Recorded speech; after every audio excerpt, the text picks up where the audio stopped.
Hi. Hi. Welcome to Why Are We Like This? I'm Ashley, she, her.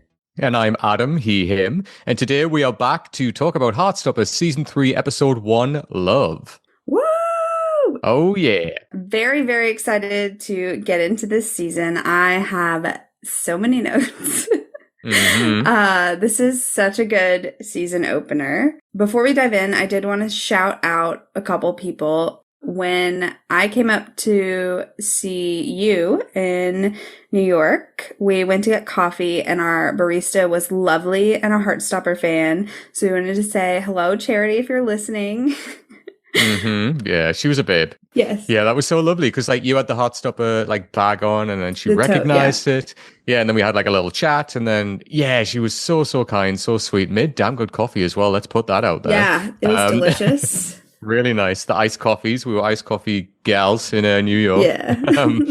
But yes, Charity, it was so lovely to meet you and to chat with you. So thank you very much for that. Yes. And also I wanted to say hello to Brian, who found me outside of the Circle in the Square Theater after he had seen Romeo and Juliet. It was lovely to see you. Sorry, I was awkward.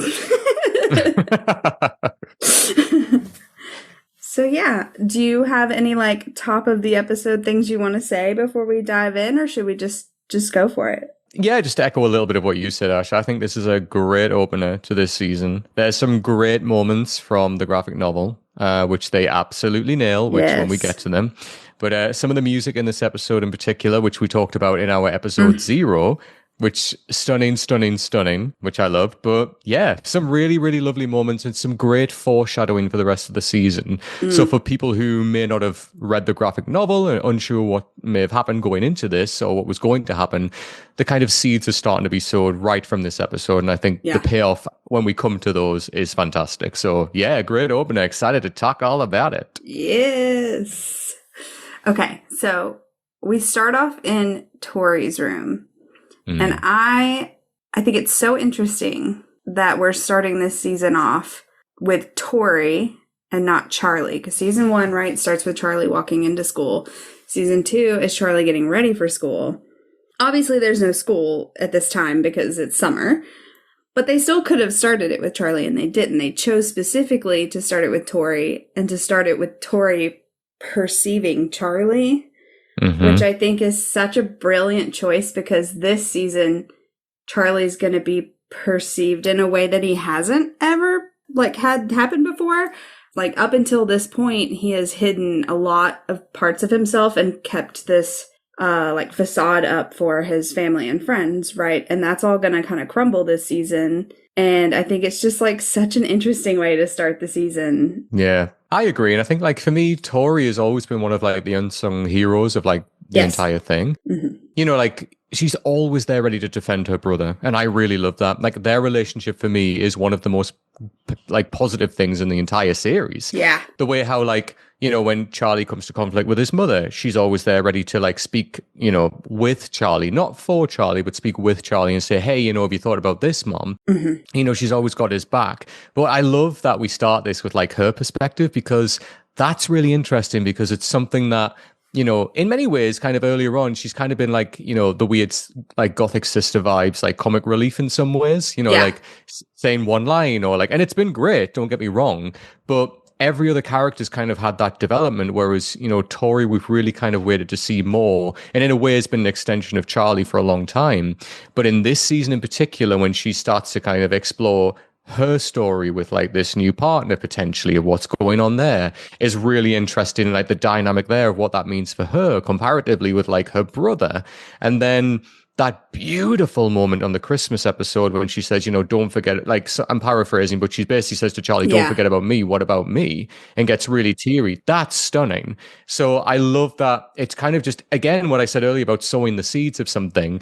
We are getting from the first episode, it's kind of saying, oh, remember this character? We're going to see more of her. Yeah. Again, this does build to the opening when she's she's takes the mick out of Charlie in a way by saying, oh, you're going to tell him, But I love that. I just love straight away we're getting that little sign of, oh, you are going to learn more about Tori in this season and it's going to build up. And I really like that. Yeah, I agree. It's such a great way to start it off. And what she does in this scene is she shows up for him, you know, and gives him that encouragement. And that's like setting the precedent for everything we're going to see for the rest of the season. It also starts out with Beeba Doobie, which is a Heartstopper staple. The Way Things Go is this song, and it also just like feels very melancholy, which feels very Tori. So it's like such a fitting little song to go in here. Mm-hmm. I wrote down all of the things that I could make out on her dresser. Oh, I love this. I love this. First thing of note is the postcard from Charlie from Paris.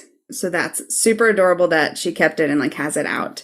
There's a picture of her and Charlie as kids. There's a bunch of different cat figurines, which was really cute, especially considering like what Michael's going to get for Charlie later. Yeah. There's a little Tori figurine that looks like maybe it's made out of clay. I couldn't quite tell like what it was made out of. And then there's a stack of CDs. The only one that I could make out was a Radiohead CD, which tracks. And Absolutely. Then one was a cassette tape too on top, but you can't really see like what they are unless, I guess maybe if you know those covers, you probably could make it out. And then in her stack of books, there was a Star Wars book, an Addams Family book, which I loved. And then another one that I could almost see, like maybe it's lost in translation, but I couldn't quite tell. She also has a Game Boy sitting out, which I think is cute. Well, we are here with our very first Isaac's Book Watch with Kate. Hi, Kate. Hi, Ashley. Thank you so much for doing this.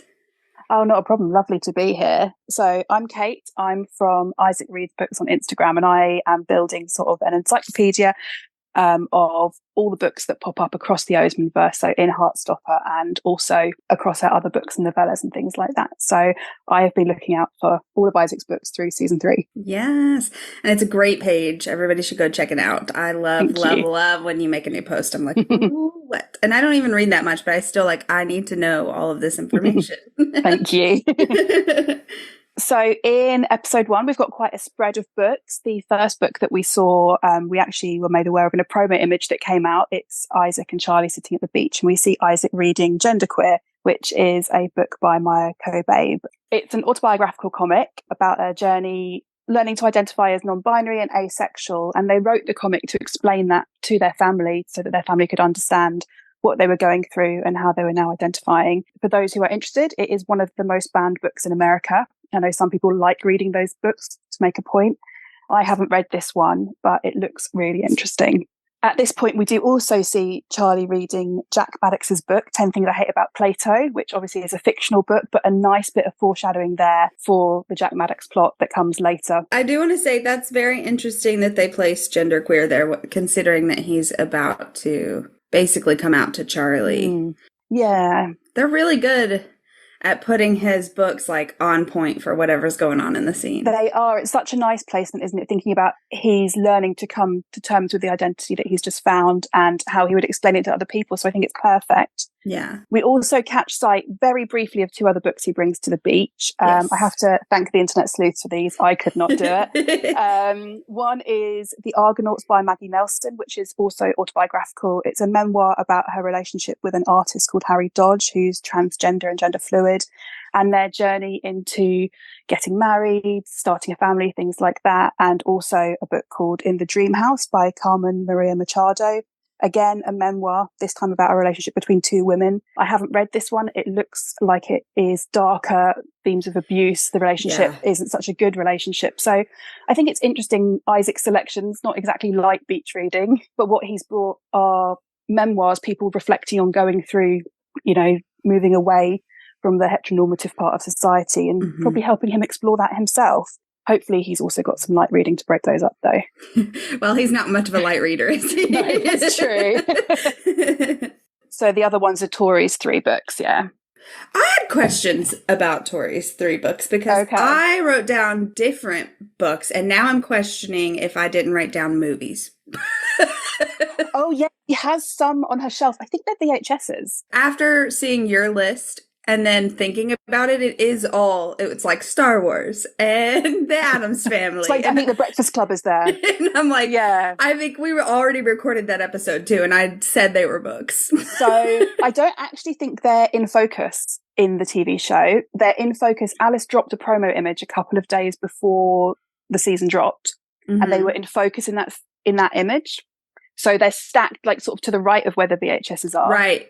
Yeah. And so it's Pride and Prejudice by Jane Austen, The Sun Also Rises by Ernest Hemingway, and A Room of One's Own by Virginia Woolf, which are great. They're all mentioned in Solitaire. They're books that she talks about. So The Sun Also Rises, she actually says that line to Michael at one point, I think when they're on the hilltop. And I think that's so nice. I loved that line when I read it because it really, I think Tori's trying to be more optimistic, isn't it? She knows by the end of the book she needs to sort of pull herself out of where she is. So I loved that line. And so it's so nice that they've included that just as a tiny little nod to the Solitaire fans, you know, setting us up for the series. Yeah. And then Pride and Prejudice is the book that she's reading all through Solitaire for school that she doesn't like and that she really speaks out against. But I just thought it was such a nice little nod. Like when they've dressed the room, obviously the people dressing the room have read Solitaire and paid attention to Tori, and this is what she likes. I haven't read Pride and Prejudice. It is the most referenced book, I think, across all of Alice's work. It pops up in the comics, it pops up in all sorts of stuff. So I have been called out by some other members of the Discord that I haven't read it. And I have bought it and I will be reading it. Nice. I also have not read it, so I'm with you on just seen the film. I haven't even done that. So Alyssa told me I need to watch the BBC series. I'm a 2005 Keira Knightley Pride and Prejudice girl. I think it can be generational, like what you grow up with.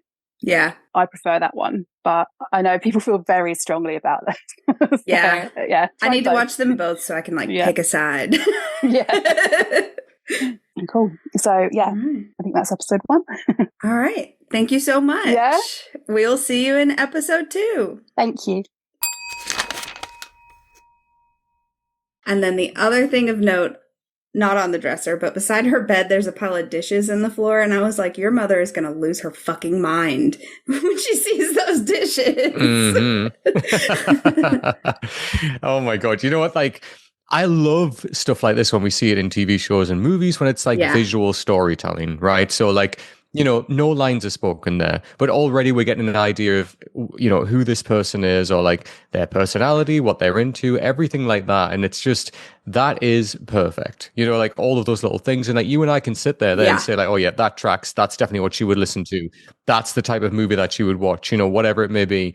I love those little visual storytelling. Plus, as two people who collect stuff, Ash, people obviously can't see this right now, but my massive collection is behind me right now. And that says a lot about the person of who you are. Behind Ash, I can see right now there's a collection of stuff behind her. I can see flags. I can see a corkboard. I love that stuff. Yeah, just, when you walk into a room and you might not know the person. You might not have even said hello to them, but you could walk into that room and start to get to know this person. Oh, I could vibe with this person. Oh, they're into this, thing, that. And yeah, Tori, everything there is just perfectly placed. It gives great energy for that character. Yeah. I also really like the color scheme of her room. It's very, very pretty. I like it. Mm-hmm. So she's laying on the bed and she's got her hand fan, which as a hand fan gal, I was like, oh my God, it's me. Literally 2 within reach. I don't go anywhere without these. Right. Yeah. I mean, you had them when I saw them in New York as well. So yeah. I take them everywhere.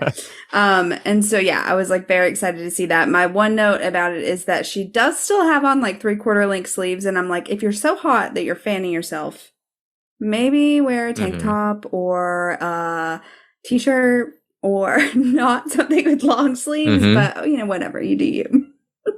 Right. I mean, especially indoors as well, where, traditionally in England, we don't have aircon in our houses. So girl, lose it. Especially when you're chilling in your bedroom with what is she drinking? An iced coffee? I think it's probably lemonade, because isn't that her, her drink of choice, diet lemonade, which is Sprite, right? Instead, it's not like our lemonade is what I've been told from season 1. Yes.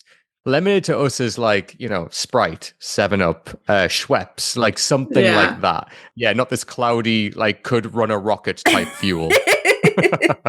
But yeah, so she's out of her beverage.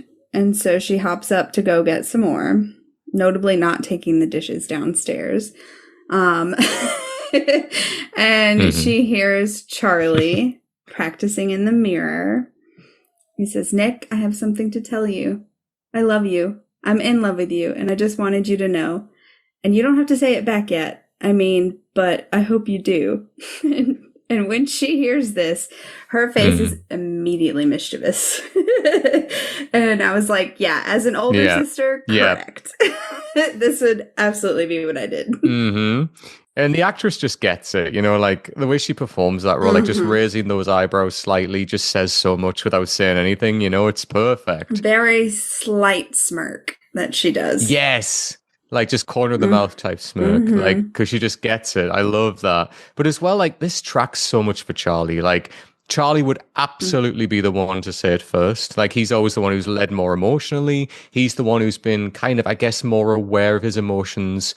And in a way, then kind of Nick, like Nick's kind of a lot more new to discovering this type of relationship. Obviously, Charlie's had a relationship before that was toxic, but yeah, this totally tracks for Charlie and he wants to get it right. And I love that, you know, like, again, he's so young. It's like, this is probably the first time he's ever saying it. So, you know, like, he wants to nail it and he wants to get it right. And that just speaks so much to his character. I love as well, like the cut to his feet saying it because the shots of like their shoes are always so special in this. And again, like, you know, I just love that whenever we see the shots of like their shoes, we know exactly who it is. But yeah, it's super sweet. And it makes sense for that character. Like that's absolutely, he would be the one to say it first. Yeah, I think so too. But so she creaks into the door as he's saying, I'm properly in love with you and I want you to feel the same way eventually, but I don't want you to feel pressured. And he whips her out so fast. And is like, stop spying on me. And she's like, well, stop declaring your love so loudly then. And then when she says, I'm shocked you haven't said it, I'm like, yeah, everyone else is too. We all assumed that by now they'd be saying it. Right. We're right there with you, girl. Yeah. And he's like, well, it's not that easy and it's probably too soon. And I don't want him to have to say the awkward I love you too because he feels obligated. And she's like hard eye roll. She's like, you don't think he feels the same way? He's literally obsessed with you. Yeah, very much. And she's totally right. Totally right. Absolutely right. And again, this is perfect for her character because she is kind of like that watcher character who's watching over her brother and like is taking note and like things that are so obvious that are so obvious to her is because she watches this relationship blossom literally from like the get-go, and I love that. Like, again, as you said, it's like the older sibling advice, like, come on, like, we all know what's going on here. We can see what's going on here. Catch up, Charlie. Like, this is going to be fine. Yeah. But again, like Charlie overthinking things, like overthinking every single scenario tracks for me, but also tracks for Charlie. Right. Absolutely. Yeah. And like his need to like control everything. So he wants to make sure he has it all absolutely correct before he says it. So makes sense. Yes, very much that. And so we learn that they're all going to the beach today, and then Nick is going on holiday for 3 weeks. And so then they argue back and forth because she's like, tell him today. And he's like, no, yes, no. And the doorbell rings, and Charlie runs downstairs to get it. And of course, it's Nick. And they say hello, and then we get the big I love you bubbles. And I know that we've already seen this, but like watching it again when the show came out, it had me like giggling and kicking my feet. I love that they kept the same font that they used from the Good Mates. It's almost like the evolution of how people see them too. Like they were good mates and now they're in love and we get the same bubbles for it. I don't know. It's cute. Yeah. It's a nice step forward in their relationship as well. Like, again, it's nice signposting that the relationship now is moving ahead in a much like healthier way towards those feelings. I mean, obviously we go on an interesting journey towards there, but the one constant throughout all of the drama in this show is the feeling of love that they have between each other, and we get to see different shades of what that means from each of them. But yes, you're absolutely right. Like the same font, it's all these little like throwbacks for fans, it's like a wink at people that have read the graphic novels who like throw back and call these things. It's just great. And you can tell this is the Alice Oseman involvement in it. Yeah. Like that's her saying, no, it needs to be the same font because of this reason. Right. And it's brilliant. That's exactly how it should be done. Yeah, I agree. We got very lucky that she got to be as on board as she is. Oh my God, yes. So like staring at each other, and my heart stopometer scale is already at a 5. Like my heart is in my throat, and the episode just started. And so Nick is like, "What?" And Charlie's like, "I've just never seen you in a vest before." Mm-hmm. Okay, Adam's gonna go off. So thank God, because I had this when I first came to this country that you call US of A, and it was summertime, and I was like, oh yeah, it's definitely vest weather. The amount of people who looked at me, the amount of people that looked at me, like, I don't know, like I was absolutely insane. And they were like, what is that? And I was like, what? And they were like, so you guys, I think, like refer to like a vest as what we would maybe call like, I don't know, like not like a blazer, like a waistcoat type thing. And then I was just like, no, it's like a vest, you know, like, and then somebody was like, oh, do you mean a tank top? I was like, no, we are not getting in any tanks. We are not doing any of that. Like, it is a vest. Let's get this correct. Again, it's these little like Englishisms when things like this are said, and if I'm watching it with my like American husband, I'll just turn and be like, yeah, you're damn right it's a vest. And you're damn right it's a cheeky Nando's. And and all of this. So then Nick says, we've never seen you in a cap before, and tips it. And Charlie giggles, and they get ready to leave. And that section of this is like so comic accurate. Down to, and I highly doubt this was planned because I think it would be really hard, but down to the little like hair, the curl that flips out of the back of the cap when Nick tips it down. And it's like, how is it so perfect? Like the framing of this scene as well is beautiful. Like just like the opening of the door, Nick standing in the frame, the light coming in behind him. Like, you know, it's just, as you say, it's literally page to screen. It's done so well. And for all that, we don't get like, you know, clear light in the graphic novel, but that framing is just done so beautifully. As you said, like you love the color scheme in Tori's bedroom earlier. I love the lighting throughout this whole opening. It's so warm. It's so welcoming. It's like, you know, it's almost like dreamlike in a way. It is, yeah. You know, it's coming back to like, oh, it's like everything is going perfectly here. This is like the perfect opening that we want. And it's setting those expectations, which you and I know as readers, actually, that things are not always going to be like this. And the color scheme is really interesting to keep an eye on, especially in this season. It's great throughout the whole show, but especially in this season of when we get that dreamlike quality, but then when those darker edges come in, you know, all of this, it really does signpost something is going on that will take you out of this dream fantasy. And when it rips you out, you know, like we talk about episode 4 a lot, but the color palette in that episode, compare it to this opening, completely different. Yeah, and it's really, really nicely done. It's really well edited. That's a good point. I hadn't thought of describing it like that, but it does kind of feel like a dream. So we get our beautiful first title card of the season with our little bubble letters. Very cute. Very. So then we cut to Tal in the car. And we get these adorable little shots of him like running his fingers along and taking her hand and saying that he wants to have dinner at his. Not pizza. I'm going to cook us a candlelit dinner. And then we get this shot of her mom. And she's like melting in the front seat. And I think that like she's been through so much in this last year. And it's been hard. And so seeing her be so happy and so well treated and loved by her little boyfriend has to just be like such a bright like light at the end of the tunnel. Like I just love that one little glimpse we get of her mom. No, it's lovely. And it's nice that we get to see more of her, like her mother in this season as well. Like later on when we get like the more Elle heavy episodes, and we really see her mum come through and it's like, actually, no, what is happening right now is not okay. You know, like especially in the interview that she has later on in the season, like her mum really steps up and is almost like, oh my God, are we stepping back into this territory? What is happening?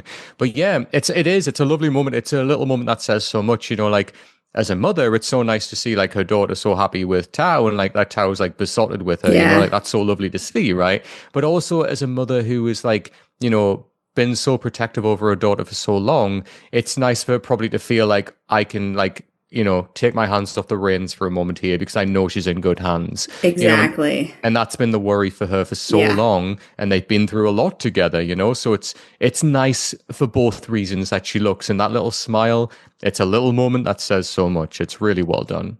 And she immediately ribs Tao. She's like, with what cooking skills? And he says, with the power of romance. I just love him. I think he's so cute. He's an adorable boyfriend. I know that this whole summer of romance thing is coming from a place of trauma and anxiety, but it is really fucking cute in the meantime.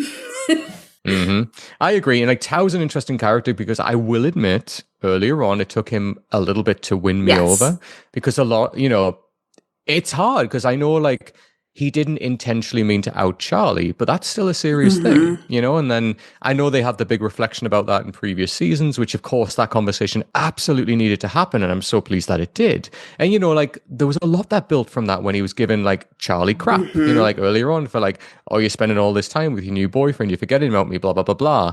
And in many ways, Tao was obviously going through a lot, and I completely understand that. But at the same time, you should be really supporting your partner who's moving into a very positive relationship now. So there was a lot that it took for me to win me over with Tao. But then when he met Elle, and I thought, okay, now I'm seeing the real Tao. Yeah. Now I'm seeing the nice guy. But also the way he supports Charlie, the way he looks out for Charlie. A lot of that started to bleed in more. But as well, the moment we get when Tao and Nick are in the corridor and Nick puts his head on Tao's shoulder, that for me says everything about Tao. That for me is the real Tao. This is the real Tao we're seeing, with his relationship with Elle, his relationship with Nick, which has really come on, compared to season 1. This is the best version of Tao that we're seeing right now, and I really love this. So it's so nice to see how cute he's being with Elle, and how kind of adult he's moving with his feelings as well, going from you're not giving me a lot of attention because blah, blah, blah, to then moving into, oh, actually, I get this now because I'm in a relationship, and I understand this a lot more. So Tao really did win me over last season, I have to say. Yeah, and I think learning about his dad's death really explained a lot of his behavior in season 1. And that's really when I started to be oh my God, my little baby, Yeah, Tao is a lot more likable now, for me anyway. Yeah, he's a little cutie. So then we cut to Darcy and Tara racing. And Tara celebrates her win and she says, I win again. And Darcy immediately pulls the card. Can't you let me win at least one time? I need the win. I got kicked out of my house. Let me just remind you all where we left off. Also, I'm obsessed with the button up that Darcy has on. It's really cute. Very cute. And Tara's like, well, last night you hogged the duvet. And also my mom almost walked in on us again, so you owe me. And Darcy's like, living with you is like a dream. I think that this is a really quick and easy way to catch us up on what happened between prom and now. Is okay, so she's moved in with Tara. Things seem to be going well. They're kissing in the street right now, so everything looks good.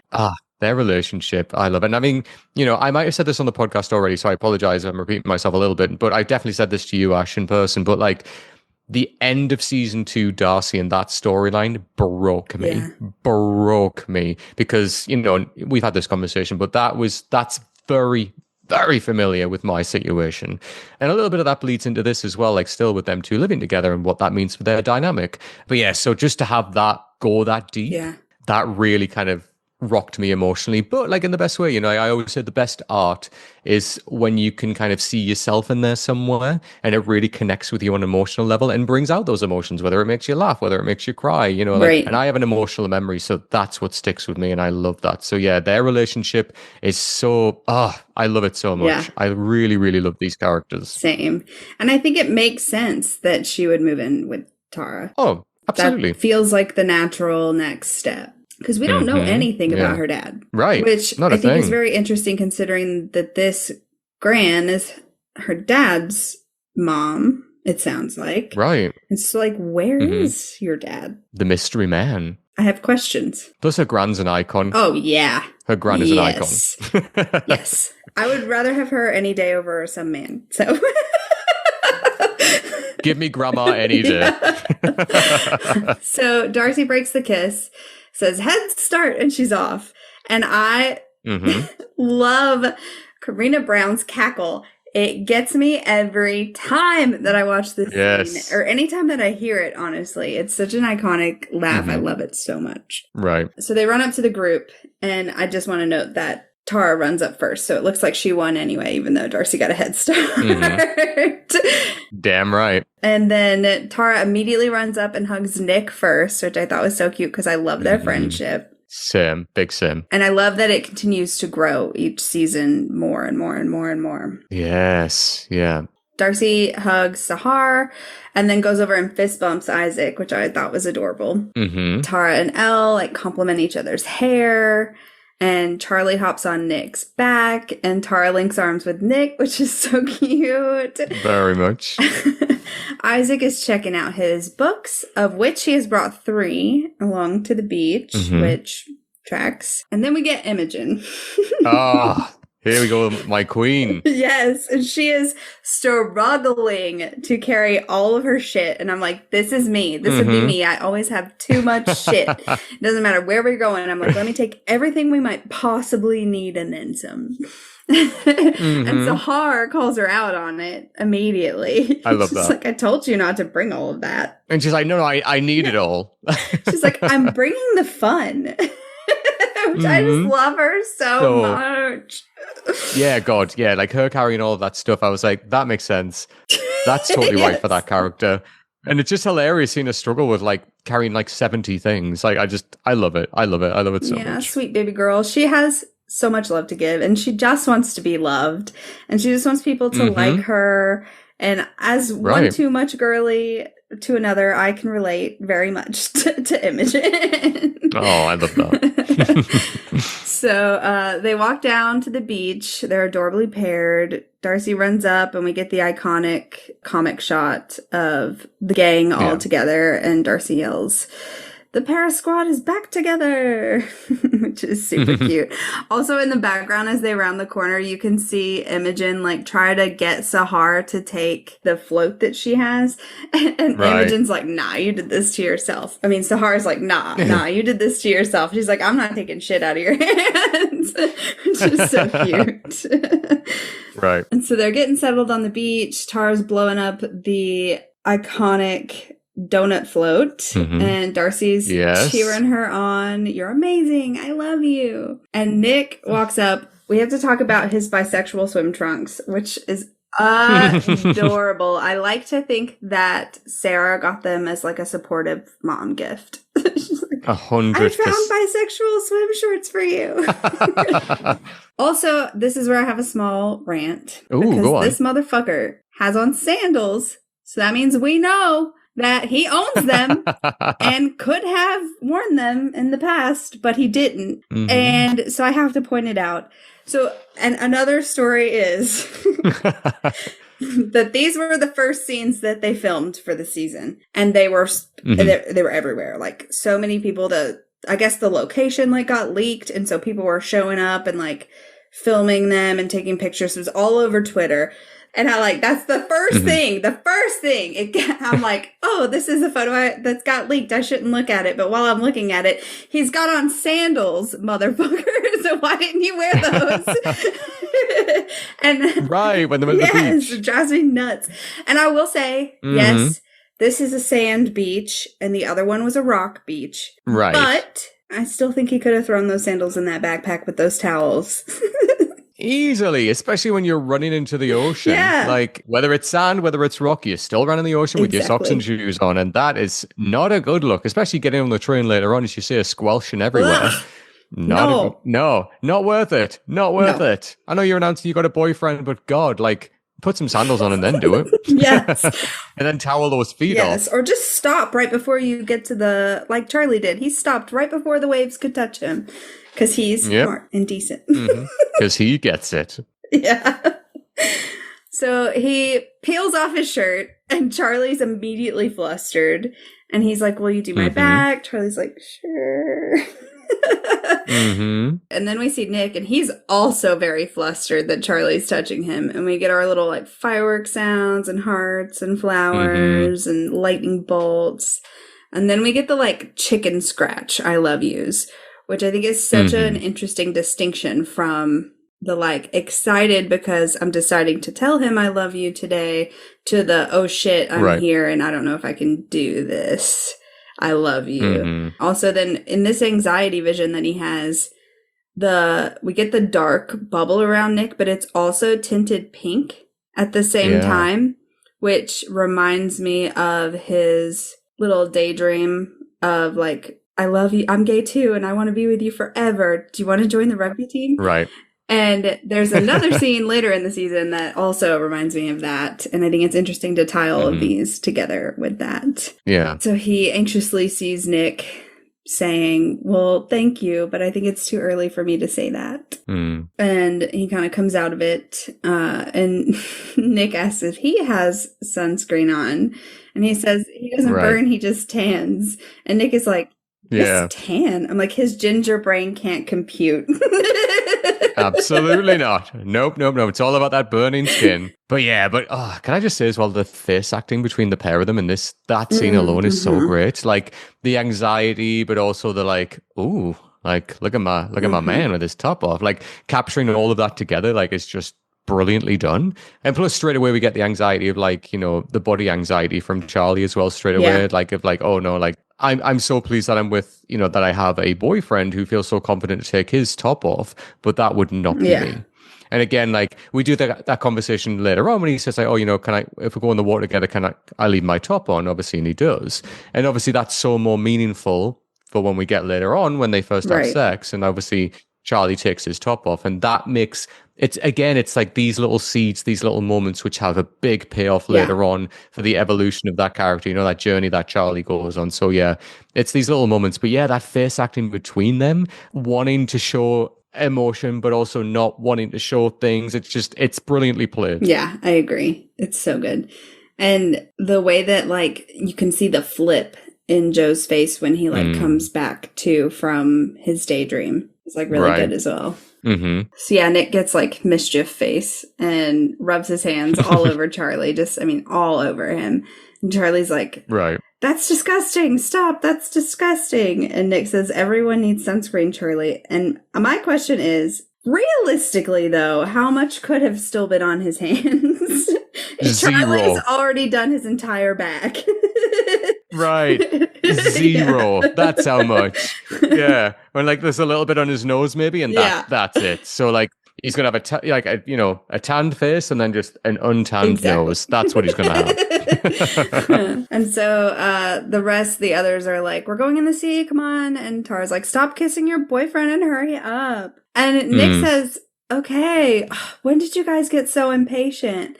For some reason that line sounds off to me, like maybe it's ADR. It just sounds something sounds off with it, and I don't know what. Yeah, I know what you mean. Yeah. We also hear Imogen, she's like screaming, and then she yells, I don't like sand on my feet. And I was like, baby girl, you have come to the wrong place. Yep. You need to get yourself to that rock beach. That's where you need to be, Imogen, right now. So then we get this little cut of Tao and Elle being fucking adorable, and they're getting ice cream, montage, which is cute. Strawberry. Yes, super cute. I did go back because I was like, what were their milkshakes? They both agreed on strawberry so easily at the same time that I was like, did they have strawberry last time? No, they didn't. Elle had banana. And Tao, I couldn't really tell. We never hear him declare his order. It looks like Charlie's, but a little bit off. So I'm like, maybe it was like mint chocolate instead of full chocolate. But is that a good oof or a bad oof? Oh, yeah. Mint chocolate for me is a good oof. Same. That's my choice. I had mint chocolate last night. So.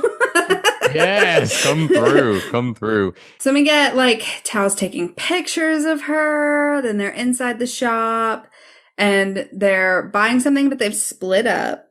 Tao's checking out, and he's like, it's for my girlfriend. She's over there. And this shop lady could not give two fucks. Nope. She is over it before he comes to the counter. She doesn't even look up at him at all. And during this section. And so he's like, naturally, she's not looking at me, so I'm going to continue. He's like, we've only been dating for 3 weeks, but it's been a whirlwind. And she looks up, dead face, and is like, that's £4.98, please. Right. And he's like, okay. I saw a TikTok from this actor. She's like, I guess a teacher, maybe. She works in a school. I know that much because she was filming her telling the students that she was in Heartstopper. It was super cute. They all like freaked out when she said it. It was very, very cute. I did see that TikTok, actually. You reminded me. Yes. Yeah, super cute.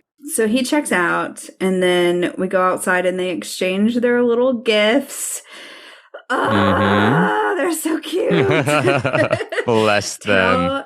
Got matching T&E bracelets, which is adorable. And I think that it's cute that he went with bracelets because that was clearly like one of those like random shops that has a little bit of everything. And he is like thinking about Elle and like her interests, and she's like very fashionable. And so he was like, I'm gonna get some jewelry, you know? And then this is just like such a cute little T&E so that they can match.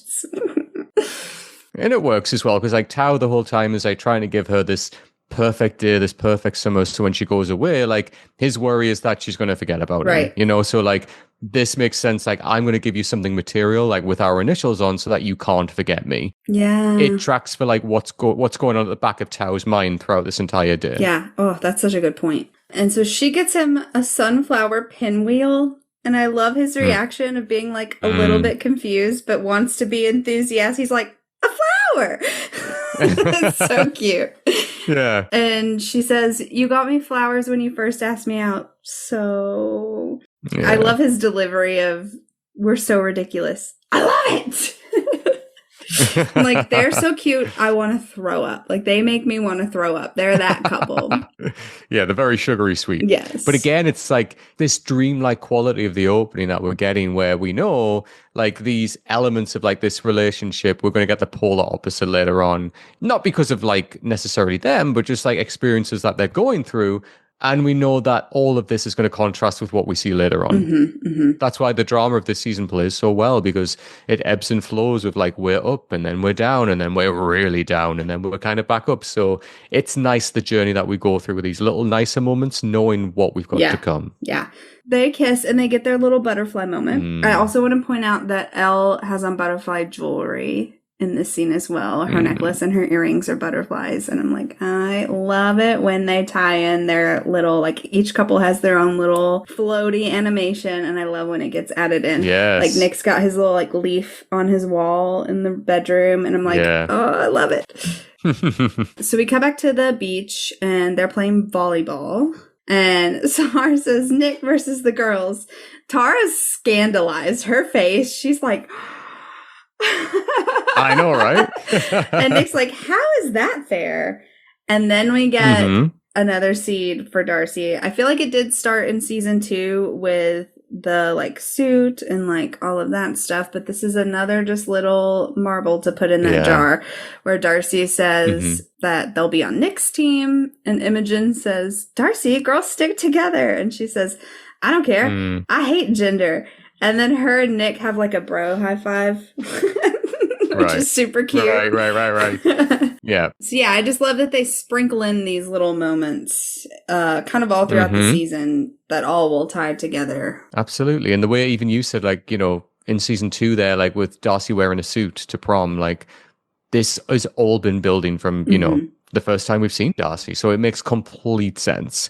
And I love that this season, you know, Darcy really gets to explore their journey in themselves, right? And like how they choose to identify. So it's these little moments that have payoffs later on that this show does really well. And I love it. I'm here for it. But oh, Ash, this next scene, like this is one of my favorites. Yeah, it's good. Because I really like Isaac. I loved Isaac's journey last season. You know, like there's a boy there who's very cute, who's very interested in you. And you could force yourself into a relationship that you're not happy in, but you think is the thing you should be in. I love that Charlie confides in Isaac and Isaac confides back in him, and they just get each other. You know, they just get each other. And I love this. Isaac's relationship predominantly, he finds, I guess, is with his books. And like, Yeah. that's the relationship that he has with something else that is outside of him. That's, and a lot of people kind of, when you get into relationships, you learn a lot about the world through that other person, right? You learn about like the dynamics of a relationship through that person. But for me, Isaac learns a lot, like in terms of relationships. He's the one that watches like his friends come together, but also the books that he read, I think, tell 1,000 stories. And it's great that you've got that connection with that Instagram account. So it'll be so interesting to have that segment to really break into what is it that Isaac is reading. But this relationship between him and Charlie, I love it. I absolutely love it. It's what friendship is about, like confiding in each other, like saying, oh, I want to say I love you, but it's not that easy. And like, I don't get it, even though he finds it so easy to say I love you to Isaac. And that little banter when he's like, oh, you just said it then. He's like, yeah, but that's totally different. That. And then Isaac confiding in Charlie and saying, oh, this is how I feel. This is the type of person that I am. Even Charlie saying, oh, well, we'd be fine if you said that with the rest of us. We'd be totally fine. He's like, I know, but I want to say that on my own terms, And I love the dynamics of that. If they're both trying to say something, but are trying to work out the kind of how that would spin and how they can do that, whilst also trying to accept it within themselves. I think it's beautifully done. Yeah, it's a very cute scene. And it shows how much they trust each other. Because it's such an easy conversation for them to have, right? Like neither one of them is like struggling to say the thing. I also love at the top of it when you seem really stressed out. He says he wants to tell Nick he loves him. And he giggles and he's like already dating. And he's like, I get stressed out about this stuff. And Isaac's like, oh, I am very aware. Which is like easy banter that could be taken wrong with somebody that you're not super comfortable with. Right. And he's like, why don't you just sit here and stare at him instead? And Charlie's like, I'm not staring.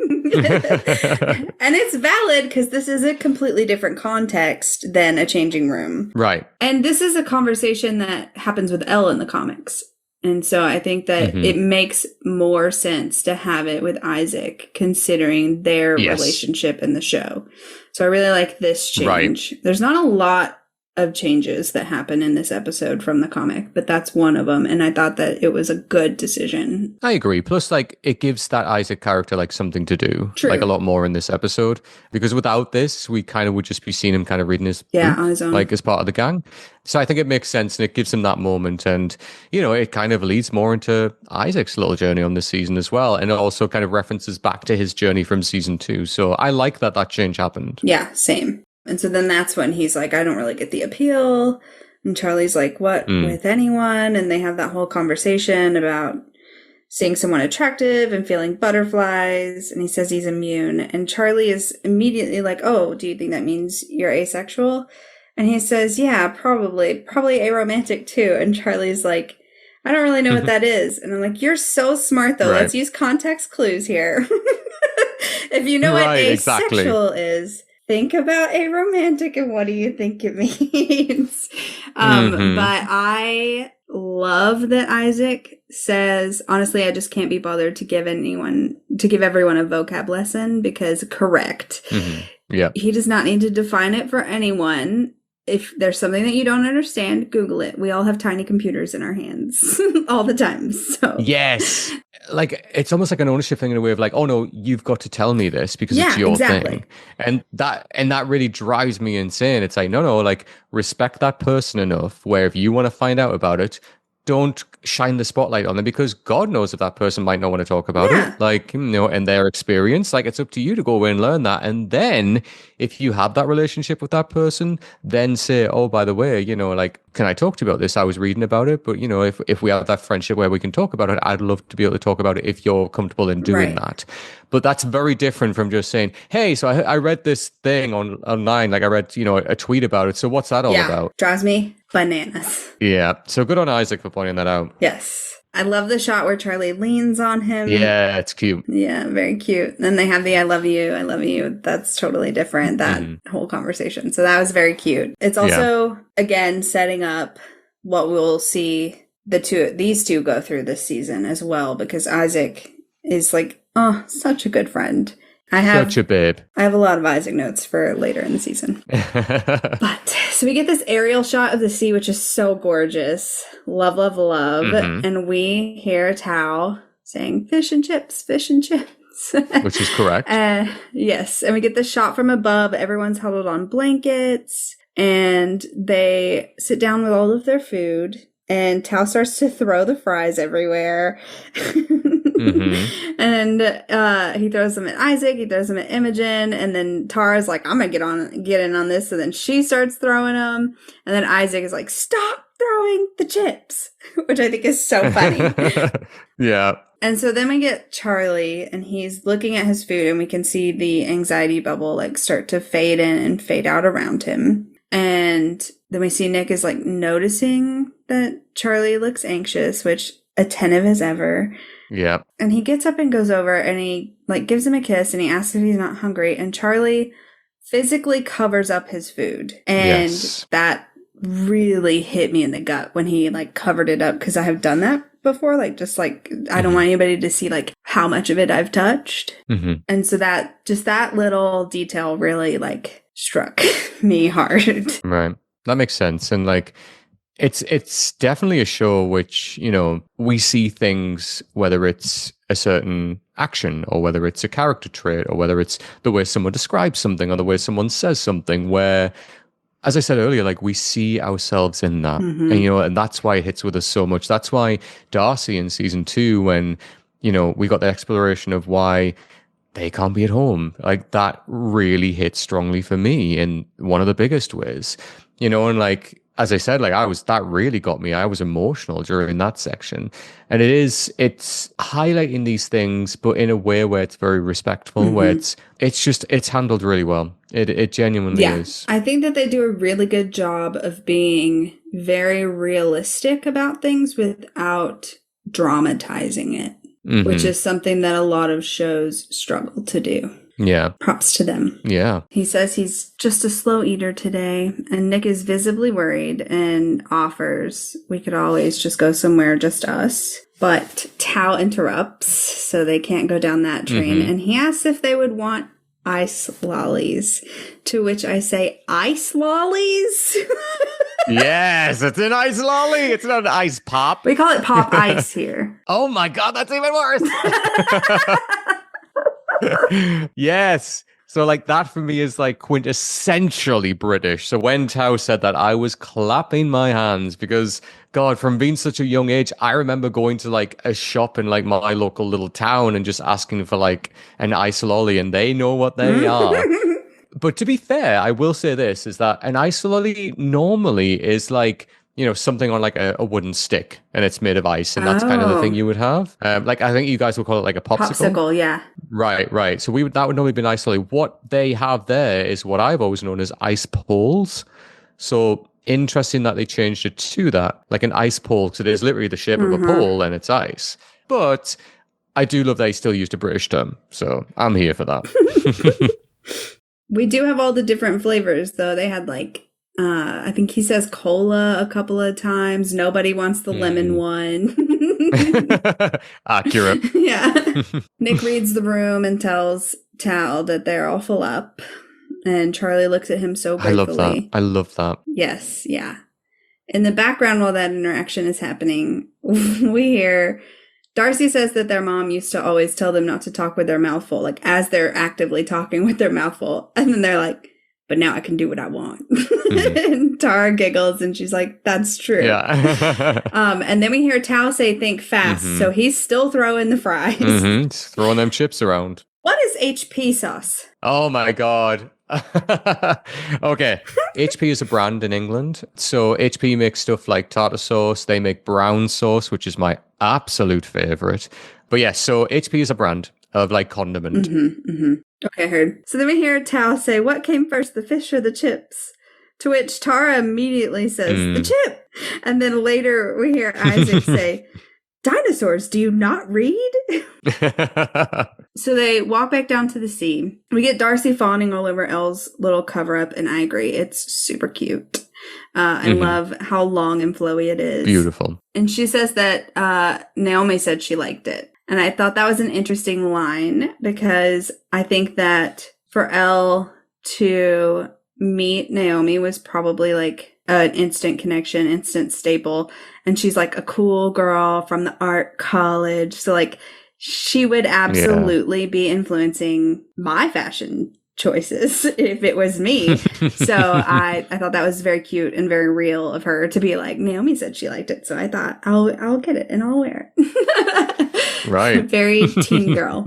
Yes. So they're walking and Tao's like staring at Elle, and Isaac, bless him, immediately starts ribbing him and is like, you're probably not going to get to see her for 5 whole minutes. And Charlie is like, yes, I'm on this train. Let's rib him. So he's like, oh, are you going to be okay? And Nick like can't stop giggling. He thinks it's so funny. I know.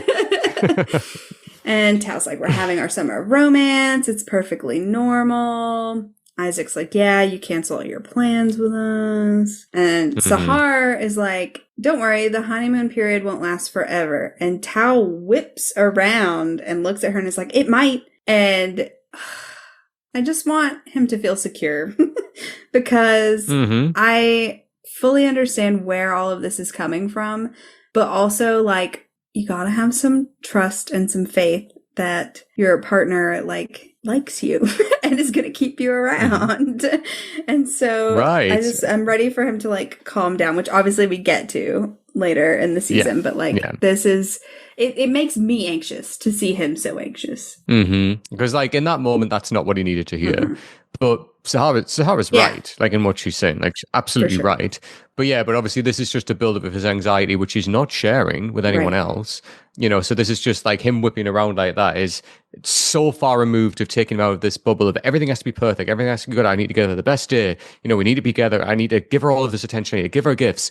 You know, and then a sentence like that is so pulling him back out of that bubble and saying, hey, you know, this is so that's the last thing he needed to hear for him in that moment. But she's totally right. So and it was an innocent comment. Like, of course it is. Anyone would say it. It did send him into a panic, though, for sure. Also, while all of that's happening, Imogen's in the background just taking a bunch of selfies. Which I was like, honestly, my queen. Yes, absolutely. Go off. She's got to get that cute outfit documented and that angle right. Yes. So then we're back on the beach. They're playing volleyball again, and Nick sits down to take a break, and Tara joins him. Oh, yeah. This is the one. Like, I adore their friendship. I love the evolution of their friendship, you know, how they've always confided in one another, and they seem to get each other in a way that even their own partners don't. Like, there's something about their friendship where they always walk away like they've learned something from each other. Yes. And I really love that. There's something so positive about their friendship that is just lovely to see. Like, it really is. It's really great to see. And I love how they're sharing together like this straight away. Like, even though Nick doesn't come out and just say like what the issue is with Charlie, but he just says, oh, I think that something's up with Charlie. Like, he kind of highlights that. And like, you know, Tara kind of confides with Nick and says, oh yeah, you know, I've got these feelings about, you know, where something that's happening with Darcy as well right now. But I love this line. I believe it's Tara that says, when someone you love is in trouble, you'll do anything you can to help them. That sets off Nick on, you know, this kind of journey really in this season, because we see Nick do that, right? When he breaks down in front of his aunt and he says, I'm his boyfriend, I'm supposed to be able to fix everything, you know, and like she's the one that says to him, look, like there are some things you can't, and you kind of have to accept that. And it's this little moment when you can kind of see like the flick in Nick's head when he's like, oh, you know, straight away, just in Kit Connor's acting there, which is brilliant. Just, it's that moment where he just looks away for a second and it's like, oh, but yeah, this relationship, this friendship is so meaningful to them both. And I love how much they confide in each other. As I said, it's the word I keep saying all the time, and I'm going to bring it up again. But as well, it's super important for both of these characters. And as I said, like, it's so different from the other relationships where even like Charlie and Isaac, for all that they can confide in each other and they can laugh and they can rib each other and they understand each other to a certain degree, this relationship is so important for Nick because he learns so much from Tara, and vice versa, and I love it. They're very raw and open with each other about everything. So he checks in with her. How's it going with Darcy? And you can see in her response that she's trying to save face, but she's quickly faltering. Right. She's like, oh, she might move out soon, though. She's been chatting with her gran on the phone, and she wants Darcy to live with her. And then she like starts to backtrack. No, it's not that I want her to leave, and then she says, I feel bad. And Nick says, it's okay if it's a lot. And that's such an important line because in a lot of situations that are heavy like this, you're not going to be, 100%. If someone's leaning on you, it is going to be a lot. Yeah. Like, this is something that Nick is saying now that we will actively see him not reminding himself later in this season. So it's interesting that we get this line from him, considering where he's going. Yes, absolutely. The foreshadowing is beautiful. And she says that she loves her so much and she's so much safer with her. And so it has to be like this. And that's when she says the line, when someone you love is in trouble, you'll do anything to help them. And he turns and looks at Charlie in that moment. Yeah, so good. And then we get this flashback from him because he says, I don't know, I guess I've just been distracted by... And then we see him laying in bed and he's Googling about anorexia. Right. And it's just like such a way to remind us, like, I know we're at the beach and we're having all this fun, but like, don't forget where we're going. Yep. Remember what's coming up. Yeah. But I do love the line when Tara says, like, you're doing your best. And then he says back, so are you. And I think that's really meaningful, because in those situations, that is all you can do. Because as Nick learns later on, he can't physically take that away from Charlie. He can't take that pain away. And that he almost like inflicts himself with his own pain by worrying about that. I can't be that person. I can't take that away from him. I'm supposed to be able to do that. And obviously, that conversation he has with his aunt, and she kind of corrects his way of thinking about the situation, and it informs him, actually, you can help, but not in the way that you think. Right. So he, in that moment, is recognizing, look, we're only doing our best. We're not the people here that are suffering with this. Like, yes, you're going through something, but you're not going through what Darcy went through. Yes, I'm going through something, but I'm not going through what Charlie's going through. We can only do our best. That's all we can do. And them kind of relaying that to each other and bouncing that back, and just the look they give each other when they say that to each other, everything. Yeah, for sure. And I think it's him. He says, it's hard to know how to talk to him without making it worse. Yes. That's something that I always worry about. Like, that's such a real worry. Like, you want to help, but you need it to be like at the right time so that it doesn't go bad. Right. And like, it's such a delicate balance when you're trying to talk to someone you love about something heavy like that. Very much that. Yeah. And this is another change from the comics, because he has this conversation with Sahar in the comics. And again, it just makes way more sense for him to have it with Tara. Yeah. They've built their friendship up, so it makes sense. Yes. Also, we don't have the storyline of Sahar switching from Higgs to Troom for sixth form. So that was like the catalyst for the conversation in the comics. And without that, it wouldn't really make sense. We also just haven't seen Nick and Sahar really interact, which I know like in the comics either until that point. But again, without the catalyst, it's like, and it gives Tara the perfect opportunity to talk about what's been going on with Darcy, which is something that's not in the comics. So that's a brilliant way to roll it all together. True that. So then Darcy comes over and grabs Tara, and she's like, can we go in the sea again, please? And Tara's like, yes, and asks Nick if he wants to come. But before Nick can even answer, she has shoved the donut on top of him, which is adorable. Yeah. And then we get this cute scene of them all being flirty in the ocean. Darcy like tackles Tara into the cold water. Imogen's like splashing and flirting with Sahar. I was like, flirty, flirty. See what's going on. And Nick is watching them all so proudly and so happily. Like, he is just like, my friends are the cutest. And then he decides to get in the floaty and dissociate for a little while. Yeah. We've all been there. Yeah. Self-care, man. Sometimes you just got to dissociate. You just got to ride those waves and ride the vibes. That's all you've got to do sometimes. Exactly. So then we come back to the shore, and they're all there, and they're all dry. And I'm like, how much time has passed between then and now? Because they're all building sandcastles, and it's a pretty large contraption they've got built there. So maybe it's been like several hours, but I'd hope so. They all are seemingly dry. I don't see a single drink amongst their stuff anywhere. I'm like, are y'all hydrating? I know you had drinks with your lunch, but you've literally been here all fucking day at this point. Drink some water, please. Reapply sunscreen if you need to. Yep. Tao's building a castle. It's a fail. Yep. And then we get an iconic little dimple boop from Nick. He like pokes Charlie's little dimple. And he asks Charlie to come in the sea with him. And Charlie says, I really don't want to take my shirt off. And Nick does not hesitate, doesn't question him. There's zero judgment. He just immediately accepts that and offers a solution. He says, keep it on. It'll dry in the sun. Yep. I love that. I love that so much that he doesn't even react. Question it. Yeah. Yep. He's just like, okay, leave it on. And the song switches to A Letter to Myself at 17 by Baby Queen. And I want really bad to wax poetic about this song. However, I went really hard in the episode by episode discussions on the music. And I felt like when we did the music up for season 2, I had nothing new to say because I had said it all. So I'm going to hold back on some of my music notes. There's some stuff I will be talking about, but I'm going to do better this season about not just rolling all of my music thoughts out before that episode. No, that's fair.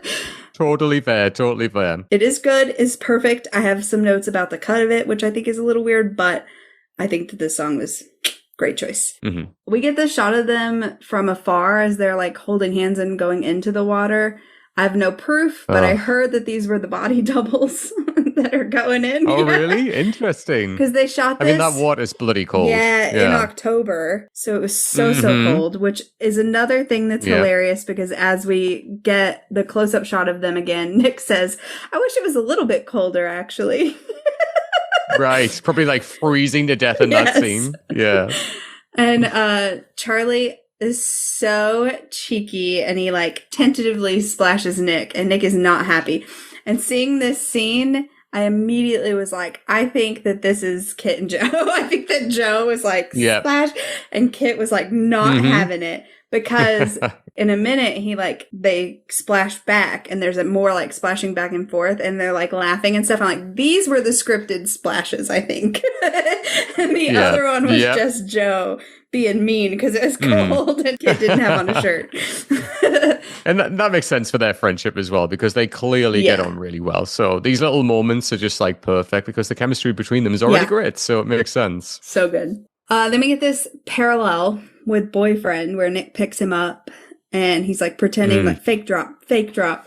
But then he does really for real drop him. And my note is, hey, at least he also went under. You went under, like he could have put Charlie under and stayed up and he didn't. He went under with him.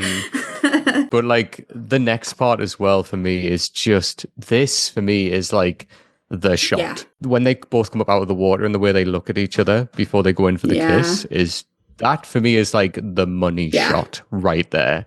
It's so good. And like this kiss that they have between each other isn't just like any other kiss they've had before. It takes me back to like, you know, like season 1 when like they have their first kiss.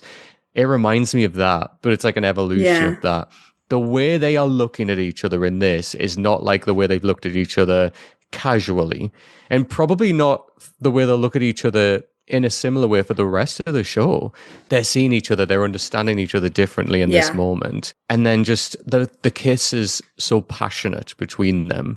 You know, it really is. And like, there's a lot riding on that kiss, you know, like, as you say, Charlie's still got his t-shirt on. Nick very much doesn't have his on. Like, there's a lot going on in their mind, but what they understand and what they meet in that point is that they have love for each other. Yeah. And this is the build-up to that, where Charlie, you know, is getting that build-up of, oh, is this going to be the moment when I say this? And especially when we get, like, Nick is kissing his neck as well. And, like, the way, like, the way Joe Locke looks on his face at that moment, it's like pretty orgasmic. He's just like, it's like euphoric. Yeah. He's like, this is it. Like my kink is my neck, and you are hitting it right now. Like it's that look. Yeah. It totally is, and I can relate. But like, I just think it's brilliant. Like just the way they look at each other in this moment, and then just going in for that kiss and the kiss on the neck. It's signaling like, you know, they are going to really explore more of their physical relationship in this season, you know, as obviously we go into later on when they have sex and everything else around that as well. And then, just as we get up to this high, the way that it knocks us off that when we get this, I know. They both got something to say to each other. Oh, it's just, It's played so well. My note was, Nicholas, you're going to make another hickey. He's like really going for it. And this is Paris all over again. Right. But it made me think how far they've come since Paris, because Charlie couldn't even enjoy it in Paris because he was panicking about two people he trusts very much maybe walking in and seeing them. And now they're in public half naked doing it in the ocean. So like, but you're also right. I feel like the way that they look at each other and the emotion it feels thick. Like the air between them is thick. It's like they're the only two people in the ocean at that point. Everybody else is gone. It's just them two, you know? Very much. And then, like you said, we get the drop. And Charlie's like, no, I can't go first now that you've said you have something to say. And I'm glad that Nick goes first here, because I think that if Charlie had gone first and said, I love you, Nick wouldn't have gone through. It wouldn't have been the right moment anymore, and he would have backed out. And I think that the season could have gone a lot differently if they didn't have this discussion before Nick left for Menorca. Yeah. And so I'm really glad that it happened the way that it did. Yeah. And plus, like, it makes the epic shower moment, which we'll get to, it makes that so much more meaningful, you know, because Charlie really goes on like a journey after this moment when all of the kind of stages of denial, you know, like, no, that's not the case. Like, and just straight away, like, bam, like when the scene's broken and then, you know, Nick says, I think you have an eating disorder. And as I say, when we get the darkness coming in and like Charlie's not hearing what he's saying because he's disassociating at that point. He's so much going back into himself when he's like, nope, that's not the case. I will not hear this. That's not happening. Obviously, I can't speak to that experience. It's not anything I've ever experienced myself. But like in terms of like rejecting what somebody has said to you, that experience I can relate to. So on that kind of level, I get where Charlie's coming from here, because straight away, all you're hearing in your mind, regardless of what that person is saying, is no. Yeah. Nope. That's not right. You don't get that. No. So that's why I love when like he just interjects straight away. Yeah. Like, and just cuts Nick off and says, actually, no. You know, and I love that. I think it's played really, really well. Yeah. And I love that the audio fades in and out with the anxiety bubble, because it is like that. It's like when somebody calls you out on your shit and you're not ready. Oof, you know? I also think that when he does blurt it out and he's like, no, I don't think I do, like Nick stops. It's like a punch to the gut to him, because he knows very much that he likely does have an eating disorder. And it's kind of hard to tell because he's super wet and also it's so cold. So like he does like sniffle and his face is wet from the water, but it seems like Nick is crying because like he's built up this over and over and over again. He's been doing research, you know, trying to find the right moment. And now that he's finally said the thing, and to have it just like completely shut down, like we're not talking about this, is such like a gut wrenching feeling. And they've both been shattered in this moment, because Charlie's built himself up to get ready to say, I love you, which, you know, when you're this young and at this age, and it's probably the first person you've said it to, it's a big moment, you know, and he's built himself up with that conversation with Isaac and like the conversation with his sister earlier. When he thinks, you know what, this is the perfect time. It's like pretty sexy. We're both in the ocean together. Nick's just been kissing me on the neck. Like, this is the time to say it, right? And then to have like the rug pulled out from under him when Nick says, oh, I think you have an eating disorder. That's something that Charlie's kept to himself for such a long time. And I know like they had their little moments about it in Paris, but to fully acknowledge it and to fully like close all other doors and other avenues of conversation, we are talking about this thing now. That's so destabilizing for Charlie, but also for Nick when Charlie bats it back and says, actually, I don't think I do. And like the way Charlie smiles as he says it, you know, he's trying to like smooth it over. Actually, no, I don't think you're right there. And then starts to walk away from him. And that says a lot, from covering his food earlier, from not wanting to like talk about it, for Nick saving him by saying, no, I think we're both actually full, which is a beautiful support moment. But Charlie is the one that walks away in this moment. And that's really important for this. Yeah. And he also like physically closes off. Nick does a lot of the like classic arm closing. Charlie kind of holds himself instead, but it's the same thing of closing yourself off. And he says, you don't need to worry about me. And when he says me, his voice like kind of breaks a little bit and it just fucking kills me. And then Nick is obviously worried that he's overstepped. And so he's like, are you mad at me? And that breaks Charlie out of the panic a little bit, and he softens, and he's like, no. And Nick's like, well, is that what you wanted to talk about? And obviously Charlie is like, yes, it was. And now I have to leave. I've got to get the fuck out of here. So yeah, I think they did a good job of again, keeping it very realistic while not dramatizing. This is not a dramatic interpretation of this situation. It's just real and raw and how it could happen. Yeah. Very much. Really well handled. And then we get this little short blip of a car ride home where we get Townell being cute with their bracelets. And then another parallel of the ride home from Paris with Nick sleeping on Charlie's shoulder. And it's super cute. Yeah, super, super cute. And then I have just a little interesting case here of the disappearing toast. Because he's sitting in bed and he's eating some toast. And he texts Isaac a link where he has looked up a romantic. Yep, love that. That's great accountability, letting him know I've done research and I understand now. And then Nick comes in and he's looking at his suitcase and he says, I think David's stolen my goggles. And he sits down on the bed and he he's in a few lines, he's going to lay in Charlie's lap where the toast should be. And there is no toast. Right. What happened to that goddamn where's the toast? Also, his suitcase stresses me out. Things are just thrown around everywhere haphazardly in this suitcase, so that bothers me. Yeah, he is not giving any concern about how he should pack things in that case. It's just let's throw it in, we'll be fine. Whereas for me, I'm really I'm a really organized person, so I'm everything has its place in the suitcase to get more stuff in. And obviously I know Nick's a young teenager, so whatever, as long as whatever goes in goes in. But I'm sweating watching that. I'm Same. Oh my god, fold that t-shirt, fold those jeans, put the shoes at the bottom of the suitcase, Nick. Just everything. I'm glad we had the same reaction. Oh, 100%. We also get to see his little bi flag on the wall, which is super cute. Yeah. And then Charlie's like, I can't believe you're leaving me for 3 whole weeks. You'll be in Menorca and I'll be stuck here.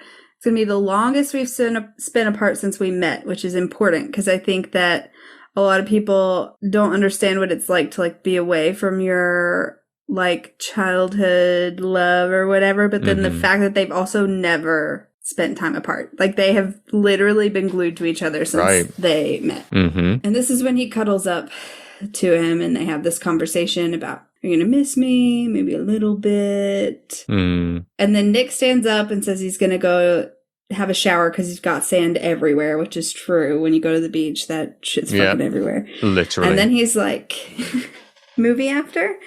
And Charlie says, only if it's not Marvel, to which I say, down the road. Literally said the same thing when I was rewatching it earlier. Me and my husband were sitting there and we loved Agatha all along. So as soon as that line happened, we just turned to each other and burst out laughing. It's what about that Witch's Road? Let's talk about that. So good. And then we cut to Tara and Darcy. And Darcy is just tossing shit all over Tara's room. And Tara is you can see resentment in her eye. This is not going well for her. And the things we know about Tara is super organized, top of the class, and then she's got this tornado of a girlfriend in her space. I mean, so it makes sense. I would be the same. I would be the same. And Darcy can tell immediately that something's wrong. So Darcy comes over and sits down. Yeah. And then they start having this conversation of maybe you should live with your gran. And right here it starts for me when Darcy says, I don't need more space. I live with my dream girlfriend. Kizzy's acting is so good in this scene. We haven't really gotten to see him flex his muscles. We get a little bit in season 2 with Darcy's mom, and there's a lot of anger and fear, but we don't this is sadness and understanding in a way that we haven't seen Kizzy get into yet. But boy, does he slay it. It's so good. Oh god. I mean, this scene in particular for me was it was many things, but it was really reminiscent of some of my own personal experience, which I'll talk about a little bit. So I remember when I had my first boyfriend, and kind of similar to Darcy's character, I was removing myself from a really toxic situation back home. So I was really leaning into the relationship heavily in the sense that, we moved in together probably a lot earlier than what we should have. So I was spending like all of my time there. And, I don't think the situation here is smothering, but I think Tara's kind of right in what she's saying, where she's saying, we've gone from having a relationship where we both had our own space and like our own time to go back and reflect and everything like that, to then now this is 24/7. And it's really important for us as two people to have our own space. So when she kind of says, oh, I think you should explore the possibility of living with your nan, that makes sense to me, because that is something that my first boyfriend said to me. He said, look, Adam, like, I understand, you've removed yourself from a toxic situation and everything like that. But, I think we're still early doors with our relationship, and it makes sense for us to still have our space somehow. And don't get me wrong, like, he was incredible and like let me stay with him and everything during like the worst parts of my home situation, so to speak. But I was the Darcy in this situation where I was like, no, but everything's okay. Like, like I love spending this time with you. Like we're spending like a lot of time, and like, we get outbreaks when we go to work and everything like that. And obviously the dynamic's slightly different here because they're literally at school together, so they can't avoid each other with like work or whatnot. But just to say, like, I get that. And now by going through that experience, I was obviously younger when I went through that. I understand the necessity to, going into an adult relationship, that you need that. You need to reflect on things. You need to have that space to kind of take the time to think about things yourself, and like really reflect on the relationship, where you are as a person, what your relationships are like with other people. It's great that you can talk to your partner about those things. Of course it is. That's super important. That's part of a relationship. But also it's really important to reflect on those things individually. And I think obviously that's what Tara is kind of really leaning into there. So yeah, I am just to say, like, this felt really reminiscent to me, this conversation, but for me, from the perspective of Darcy. Yeah. Now I understand, looking back properly with, in retrospect, how difficult that must have been for her to have that conversation. Yeah. Obviously, like it was for him to say that to me.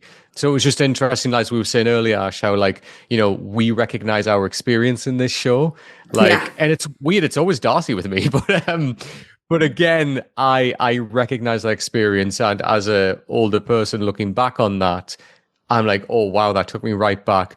Because of this show, I can see it differently, and I really love it for that. Ah, that's beautiful. But I was also nervous to go into this because we haven't seen Darcy really handle confrontation yet. We get the scenes with her mom, but like, as far as like with Tara, she always was like running away, like pushing it down. She opens up after prom a little bit, but as far as like a full-on discussion before things blow up, we haven't seen. And so I was nervous as to how they were going to react, and pleasantly surprised with how well Darcy takes it and runs with it, basically. You can see the processing happening on Kizzy's face, though. Yeah. It's wild how you can see it all, like, slowly filter in. And then they, like, turn it into humor, right? Right, well, at least I'll get to have more time in the shower, which is cute. Yes. And that's the best way to do it. It's the best way to do it because, I think in that moment they experience how hard it is for Tara to say that, right? I love that Tara's like doing everything here to not be harsh in the situation, to try and be as gentle as possible because, she knows that Darcy's been through utter hell, like in, the last season, everything with Darcy's mum and everything like that.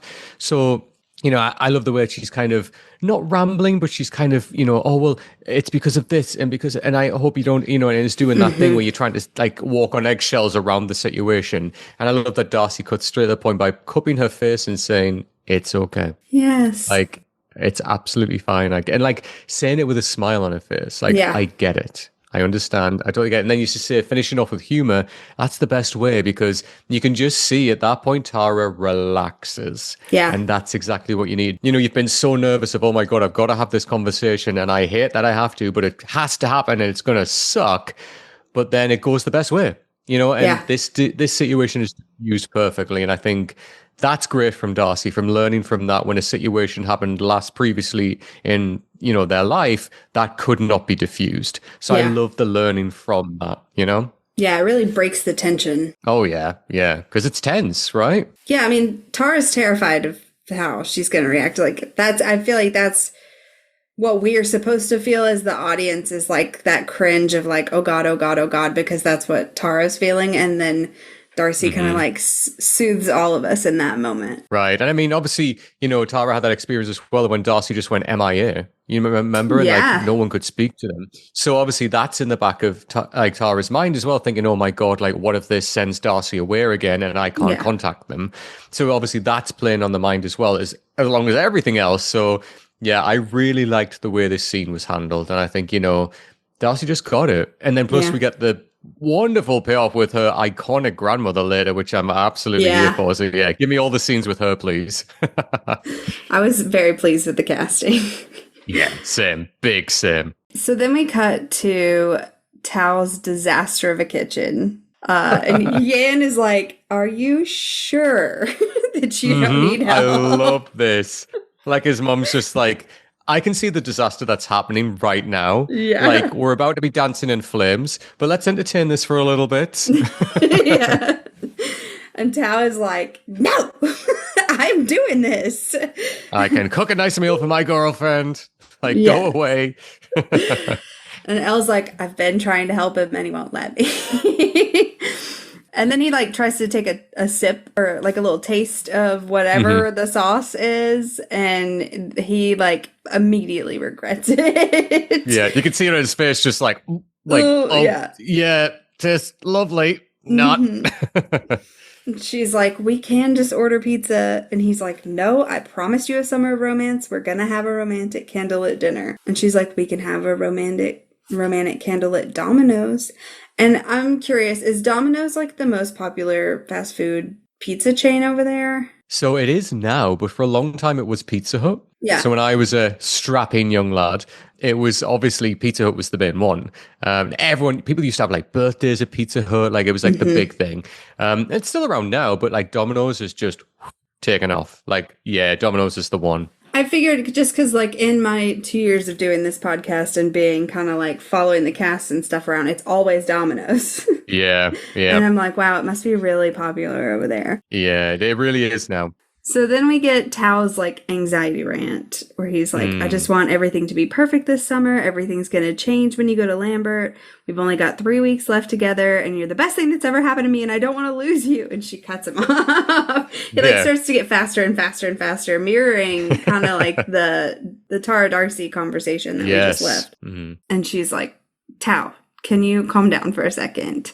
And he very smartly turns the stove off before he walks over. Yes. I was like, at least he turned it off. Because I don't know that teenage Ashley would have. Oh, no, hell no. Hell no. Adam would have been distracted. Yeah.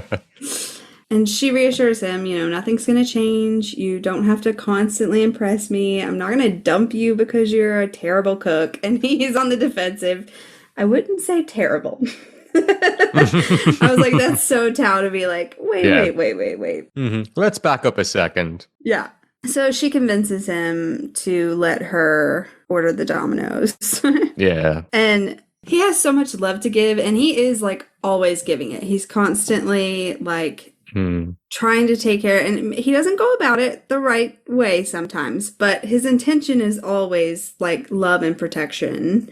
And in return, he's constantly craving like love and stability and security. And I think that this is good for him because he's putting 150% of himself into the relationship and not really letting her give anything back. And in a relationship, it is a give and take and a balance, and it is something that he needs to learn. And so I think he needed this for her to be like, we are a partnership. It's my turn. Let me take care of you. Yeah. But also, obviously, they're just very cute together. Like, the pizza date is lush. Like, it's the real candle, cute. The candlelight on the, like, all of it on the table and just them sitting opposite each other like they're in a restaurant. It's very cute. Yeah. But first, we cut back to Charlie, and he's making his way through the toast. The toast is back. The toast has come back. I was like, where did it go? We get Frankie Cosmos playing, which the song's called Duet. And I just made a note that obviously it's the same band, so it makes sense, but it has the same feel as Sappho. And in season 1, when we covered that, I said that song, like, it feels like Charlie's Room. Like, that song feels like Charlie's Room. And I think that this song feels like Nick's room. I love this. It's very, like, romantic and calm and flowy, and it feels like Nick's room. And so I was like, this is so cool that, like, we get this musical parallel too, I guess, kind of. And then also it reminds me of Dance With Me a little bit. It makes sense that they would want this scene to feel a little bit like that scene. And isn't that so true to life? Like, I don't know if you're the same with me, Ash, but like, you know, sometimes you'll hear a song and you're like, oh my God, I remember exactly where I was when I heard this song. Yep. Do you know what I mean? And like, sometimes it'll just be like the whisper of a verse and you're like, oh, hold up, something's happening. The memory's being triggered. And then the chorus comes and you're like, bam, like I'm straight back to where I heard this. So I love this connection with this show when it does that. When you've said there beautifully, this song is very Nick's room. This song is very Charlie's room. That's so true. I love it. I love it so much. This freaking show. So he turns to look at the photo wall. Oh, this montage. Yes. I lost my mind because I was like, oh, here's all of these pictures. And I was like, they should give us flashbacks so you can see what was going on around him. And then it started happening. And I was like, oh no, I'm going to die. So we get, the first one is Charlie and Nellie. And the video flashback is of them at the park, presumably. And Nick's like, Nellie's sleeping, she's asleep. And then he like sits her up and poses her with Charlie and takes the photo. And then the second one is Charlie on the rugby pitch flipping off the camera, which is from like an iconic shot from the comics. Yep, so good. Iconic. Yep. And we get this video flashback of Charlie bumping into Nick's shoulder. And Nick says, you're getting nervous. And he says, no, I'm not. And I just want to pause right there before we go through the rest of that clip because it made me think of Secret. Oh. When they are at St. John's at the beginning of the match and he's nervous and he bumps into Nick and he says, oh, sorry, I'm just nervous. And I'm like, he knows that that's his tell. And so he's immediately picking up on it, that he's nervous, and then diffuses the situation. Beautiful. He like wraps him up in a hug, and he is like starts taking pictures of him, and he's like, you know, ribbing him. Everybody, Charlie's nervous a little bit. And he flips him off. And then the last one we see is of Charlie on Nick's back with Tao in front, which is also an iconic one. Yep. And it's literally just like Nick manhandling Charlie. He just like picks him up, spins him around. He's like yelling, woo, as he's like spinning Charlie around. And I just want to take a moment to appreciate that means this happened during season 2 before they were out. And they still are just like, so like Nick does not give a fuck. He's just like so touchy-feely, like picking him up. And then in all caps, I just wrote, and people were shocked when they came out. I know, right? You're right, like Nick, all the way through the comics as well, it's just the cuddly one, right? Just pulling him in for like a big bear hug. So like him, and you know, we've already said about him lift him into the water, and he did that in season 1. And like, we see this all the time. And I love like, that's almost the motif for Nick. Like that's his protection motif, which is picking up Charlie somehow, like just encompassing him in some way. You know, and it is that protection, right? He's that big rugby player. He's that a little bit taller than Charlie, especially in the comics where it's a little bit more obvious, the height difference. But it's so lovely just seeing that. And like, even just that picture alone of him holding Charlie, that says everything about their relationship. Yeah. Just in one photograph, you know? Yeah. Physical touch is for sure his love language. And then Jane texts, Charlie's having like a full-on moment, which fair. So we all are. And she interrupts him and says, are you on your way home? It's after 9. So he gets up and he walks over to the bathroom. And I love that Nellie's already there. In the comics, she like follows him, but that would have been like a hard shot to do probably. Right. And he knocks and he tells Nick that he has to go home. Nick's like, give me 2 minutes and I'll walk you home. He's like, no, it's fine. And he like looks down to Nellie for support, and she's like, "You can Yes! do it, Charlie!" Literally, she's like, "Go, Charlie, say the words." Yes, I wrote that in my notes. So good. And then they start to have this conversation. You know, when we were in the sea, and you asked if whether I had the eating disorder was what you wanted or what I wanted to talk about. That wasn't it. I was going to actually tell you I love you. And the silence is so long. Mm-hmm. The first time I watched it, I obviously knew that there was going to be a long silence. I knew how it was going to end, and yet I still was like, why is it taking so long? Hurry up. What's going on? Like, oh my God, Nick, you're giving me anxiety. I think that the more that I've watched it, the more that I've decided that, like, when you're in a situation like that, seconds feel like minutes. And so it probably was just like 3 or 4 seconds, you know? Mm-hmm. But it feels so long that Charlie's like, okay, I'm gonna leave, bye. Like, you know, he's like, I gotta get out of here because he didn't immediately say something. And Nick is like, processing. Mm-hmm. Mm-hmm. And so that's kind of how I interpret the like extra long silence. I mean, from that moment, like even just looking down at Nellie to get that support right up until the end of this episode is just chef's kiss. Yes. It's that pause is so important for many different reasons. You know, like now Nick and Charlie are in a different, like, you know, layer of their relationship, right? Like they're now moving into like, oh, this is serious. Like this is the serious part of the relationship.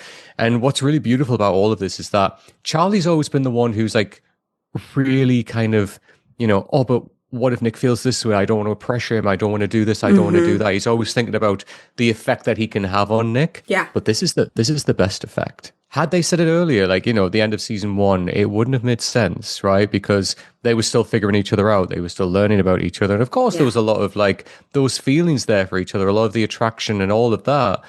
But to say this and to like stamp it onto the relationship, we're going into new territory now. Mm-hmm. And I think all of that is processing in Nick's mind, but not in a bad way, in the best way. Yeah. Because in Nick's mind, he's been like, you know, oh, I've been feeling this. I've been ready for this as well.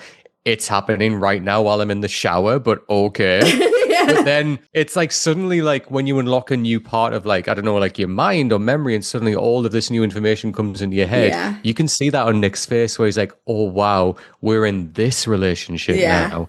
I am here for it and I am ready for it. And obviously the way the rest of the scene plays out, which we'll talk about it, that's what's happening. Yeah. Nick running down the street, I know we'll get to it, I'm jumping a little bit, but Nick running down the street is Nick running into the new part of their relationship. Yeah. And that's what I love about it. You know, now this old part is him leaving that behind because now he's running into the new relationship with Charlie. That's what I love about it so much. You just killed me. I'm dead. For anyone who might not know, Ashley has left the call. She is. So yeah, Charlie's like, yeah, I can walk myself home, and he leaves. And Nick panics and turns around and slips and falls, which is another so good from the comics. Great. Also, in an interview, Kit said that this fall was real. He was like, I did several fake takes, but the first one that he did was an accident, and it was a real slip, and that's the one that they ended up putting in. And so it's like, yeah, you have to use the real one. Perfect. Yep. So he runs out in his towel, and he runs downstairs, panicking, trying to catch up to Charlie, and then he remembers that he has on no clothes, and so he has to run back upstairs. Run back upstairs and grab clothes. Yeah. The other note I forgot to make was that Charlie waiting until there was a closed door between them to say the hard thing hits so hard for me personally. I really struggle to have hard conversations face to face, good or bad, especially bad though. And I feel like I learned through many, many years of therapy and working on myself that text communication or like not facing each other is like the best way for me to have those discussions. And so like my partner and I have a lot of discussions like with the lights out. So we can't, you know, like, and so finding someone that like can accommodate that is really nice. And I think that this could indicate that perhaps something like that could work for Charlie in the future. And I think that Nick would be open to it.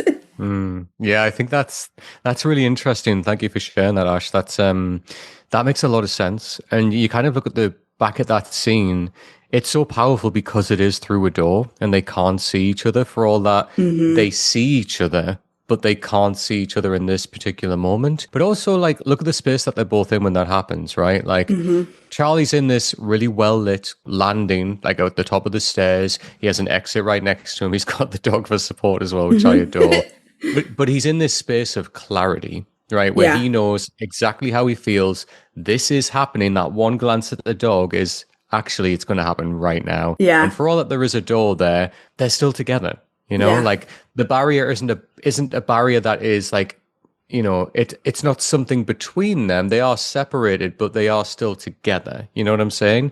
And then you look at the room that Nick's in. It's foggy, it's hazy, there's not a lot of clarity in that room. So to hear this one thing, to cut through that fog, to hit him like that, there's a lot going on in his mental headspace there. And then when that moment hits him, oh my God, shower off, I need to leave this because I know what this means. He comes into his own clarity. And I think that just plays beautifully. Like visually, it just makes sense. Yeah. He's also naked, which I wonder if that also is like, he's like emotionally pretty raw at hearing that at the same time. Right. Yeah, that's a good shout. So then we cut to Charlie and he's like berating himself. He's saying, idiot, such an idiot. And Nick throws on some clothes and I mean, that boy scrams. He is out of there. Yeah, that is the 100-meter sprint in the Olympics happening right there. He is going for that finish line. He is getting it. And so we hear like the pat, pat, pat of him running up and he's yelling, Charlie, Charlie. Charlie turns around and Nick just like fucking barrels right into him. Charlie says hi and Nick just says, the way that Kit delivers this, and he's like, you said it while I was in the shower. He's like so defeated, but like in the best way. Charlie says sorry. He's like, no S word. And he's like resting on him, like catching his breath. And he says, can you say what you said again, please? And Charlie says, it's embarrassing. And when Nick looks up at him, God, you can just see it in his face. He is so in love. So Charlie says, I love you. And Best Day of My Life starts to play. Oh my God. Like, we've already talked about Tom Odell in the other episode, and for this song to play in this moment. Yeah. I mean, the Tom Odell moments in this show are perfect. When Black Friday plays later on, oh my effing God. But what a song choice. Perfectly placed song choice. Because this is a new day for them, and this is the best day of that time for them. Yeah. It's just, they're seeing the world differently now, you know? And that's what I love about this. But I love the repetition from Nick when he says stuff like, you know, when Charlie's like, oh my God, you've got no shoes on. He's like, you know, well, this is what you do for people that you love. And like, he just keeps repeating that. He's fully like falling into that. And I love it. Like, it's just, it's lush. As we say in England, it's lush. Yeah, so good. Charlie like tries to backtrack, you know, you don't have to say it, you know, we don't have to say it back. And he's like, I love you too. I love you so much. And again, Charlie is still like, you're not just saying it because I said it right. And he says, Charlie, come here, you idiot. And I love that because it's like, he's like turning Charlie's own negative words from 5 seconds ago into a positive memory. Yes. And then we get the lovely kiss with the flowers and everything. And then Charlie's like, you're still damp. And he's like, yeah, well, you're the one who said I love you for the first time while I was in the shower. We very notably get, oh, why are we like this? And then, Nick starts to do the, like, very cheesy, because you're Charlie and you love me and I love you. Yeah. And we get this quick cut to Tara and Darcy in bed. Tara's like passed out, but Darcy's like having a moment. Right. Yeah. And they like nuzzle into a little cuddle. And then we get the clip of Tao and Elle eating their candlelit Dominoes. And the flower that she got him, the flower pinwheel is on the table. Such a cute little, I can see Tao like setting that out. Oh yeah. It's a lovely little detail, isn't it? It's perfectly placed. Yeah, so good. And then that's when they have the conversation about can I walk you home now? And he's like, you're not even wearing a shirt. And he's like, I thought you liked it. I saw you peeping at me at the beach.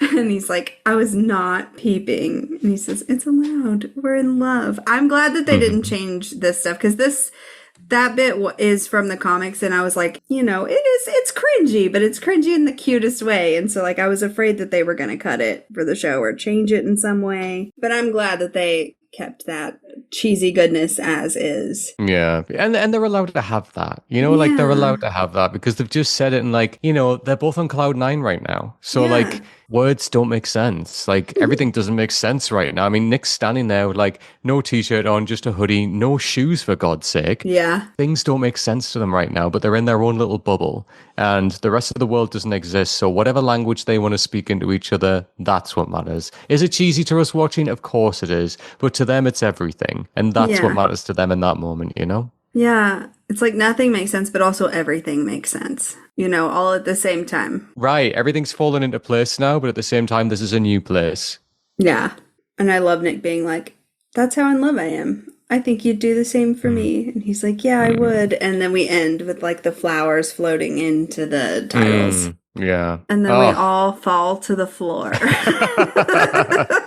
What a great opener, like so good. It sets the scene so beautifully, but also, God damn it sets us up for a fall. And I think, like anyone who went into the show and obviously hadn't read the comics and anything like that, of course, like it was really positive, and I guess you can kind of feel your way through the last two seasons that there's going to be some more drama that comes obviously from this. And of course, right, it makes sense. And we've already had the seeds of this with Charlie's eating disorder and other things that have kind of been sprinkled through there. We know that Elle's going to leave for like some period of time and everything that happens there. But also it's just so nice to get our characters, just to see them come together and just have fun. Yeah. And to have like those moments together, like when they're at the beach, of course, when really important stuff happens at the beach, but also just seeing them hang out and be happy. Yeah. That's one of the core things of Heartstopper. For all that it is Nick and Charlie's story, but to see them with their friends together, like in these happy moments, we hang on to them when the drama happens, And we always know that it'll come back to them being a core, like being together.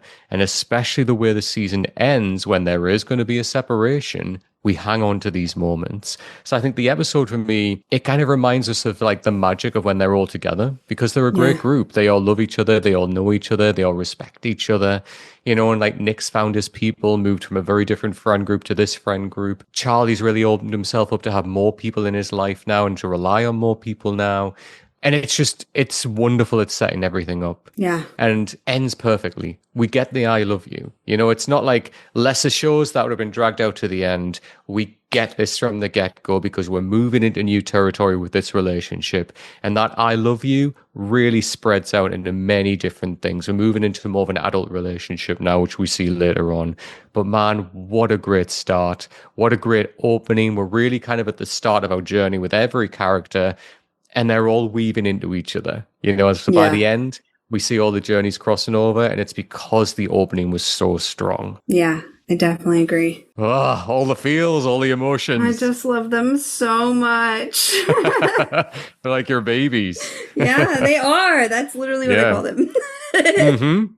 Yep. So what did you land on for the Heartstopper scale? So, I mean, if we were going to say out of 5, for me, this is like a 25 out of 5. Valid. Like this for me has like some of the strongest things of what the show manages to do, like how could you give it anything lower? Like this for me is just, it is taking all of the strengths of Heartstopper and it's just playing them at the most top level, right? Everything here is great.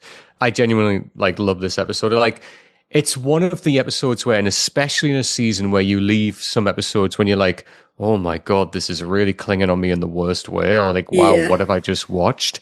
This episode is the polar opposite. When I left this episode, like feeling light, when I was texting Ashley earlier on, I was like, I was levitating by the end of this episode. That's the perfect way to say it, because you just feel so light. You're like, oh my God, that was great. Like that was such a nice moment. And as I say, like to hang on to those moments are fantastic, because if you are levitating after this, you'll be pulled back down to earth in later episodes very quickly. Yeah. So yeah, for me, 25 out of 5. Nice. Yeah. So this is the one episode that we watched as a group for the Alice Oseman event in New York. And watching it with a live audience was so much fun. We all laughed as though we hadn't seen it 10 times already because it had been out for a week. And you know how you feel at the end? Imagine a room full of people all emitting that same emotion. So good. So good. It was a lot.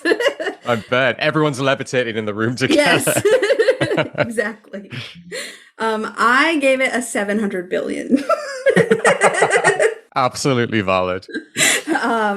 You know, we get the dimple poke. We get the silliness in the sea where they're splashing and he like drops him. And then also like everything with Tao and Elle was so adorable the whole time. The video flashbacks. And then obviously the I love you scene and all the cringy goodness that follows that. So like, it was out of the fucking park for me. What is your favorite quote from the episode? Oh, gosh. Okay, so the lol quote is, as long as it's not Marvel, like that's the lol quote, just for everything that it means for, obviously, Joe Locke going down the witch's road. But I honestly think, let me go back.